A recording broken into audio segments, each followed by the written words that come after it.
If you're a father going through a separation, wondering what your future with your kids are going to be like, this is the video for you.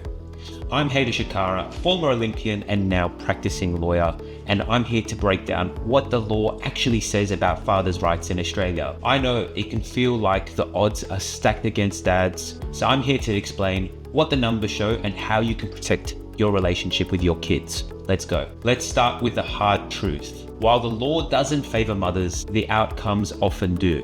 According to the Australian Institute of Family Studies, only 3% of all cases result in children living primarily with their fathers after separation. Around 79% of kids mostly live with their mothers, and just 7% of separated parents have a true 50-50 shared care arrangement. So even though the Family Law Act says both parents are equal, the practical reality is for many dads, you're often starting on the back foot. It's not because the law says mum wins, but it's because of a few things, and I want to break it down so you really understand what the situation is. Most dads work full-time, and that's just how society has developed as a whole. If they are working full-time, it means that pre-separation you weren't as involved in the parenting process as mothers. Courts are often cautious with young children, and they'll often lead to a path of stability, and they would rather go with a tried and tested method like the child living with their mother as opposed to a new method where the child's living with the father. The next point that I often see is that some dads give up way too early in their custody battle, thinking the system is rigged against them, and guess what?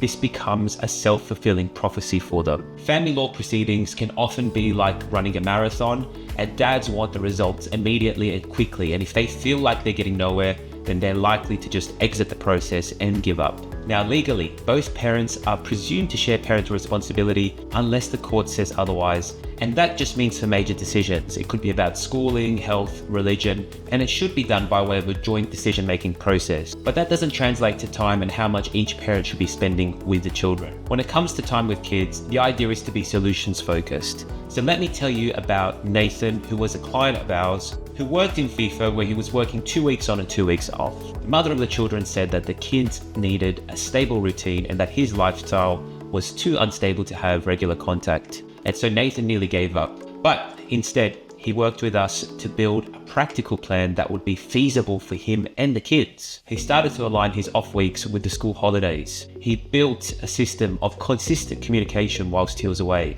And we managed to get him joint parental responsibility, which meant that he felt like he was still involved in the decision-making process of the kids. So the result was he didn't get 50-50 time, but he did get significant and regular time, including half of the school holidays and video chats all the time. So it wasn't perfect, but it was meaningful. And he was able to sustain that communication and build that relationship with his kids over time. So here are some of the myths that we commonly hear from fathers at our practice. First myth, mothers always get custody. The law says nothing about this, but it is often what happens. So here are my tips as to what you actually can do to strengthen your position to be involved with your children on a daily basis. First thing I'd recommend is to stay involved with school events. Show up, be present, get the newsletter. If there is any awards or assemblies or sports days, you should be able to go and attend. The next tip is to keep it clean. No bad mouthing the mother, no bad text messages. That isn't going to help or solve anything, even if she's the one that instigates it.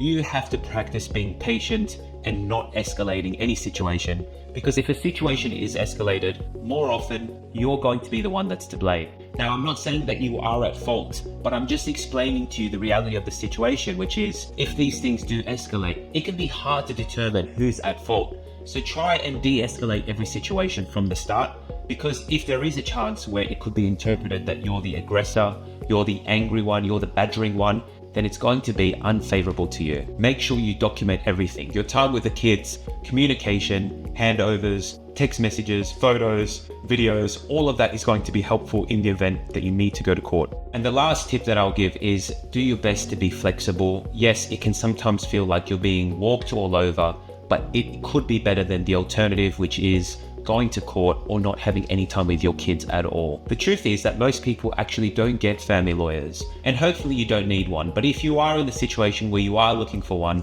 make sure you look for somebody that doesn't sugarcoat the law to you and gives you a roadmap clearly so you understand what pathways you need to take to spend more time with your children. Remember, no two cases are the same, so what might have worked for your cousin or your colleague, it may not be applicable or work to you, Plus, on top of that, the law is constantly changing. We've had recent amendments come out this year.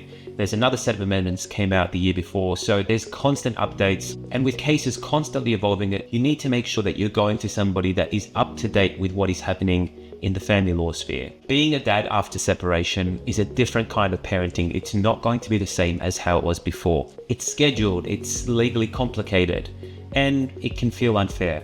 But don't let the system make you feel small. Don't let fear stop you from showing up, because your kids still need you, maybe more than ever. If you are a father going through separation or worried about losing time with your children, book a consultation with us. We'll sit down with you, figure out what's realistic, and help you build a plan that works. And if you found this video helpful, hit subscribe and give us a like and share it with another dad who needs to hear this. Because family law is tough, but fatherhood is even tougher. And you don't have to go through it alone. See you at the next video.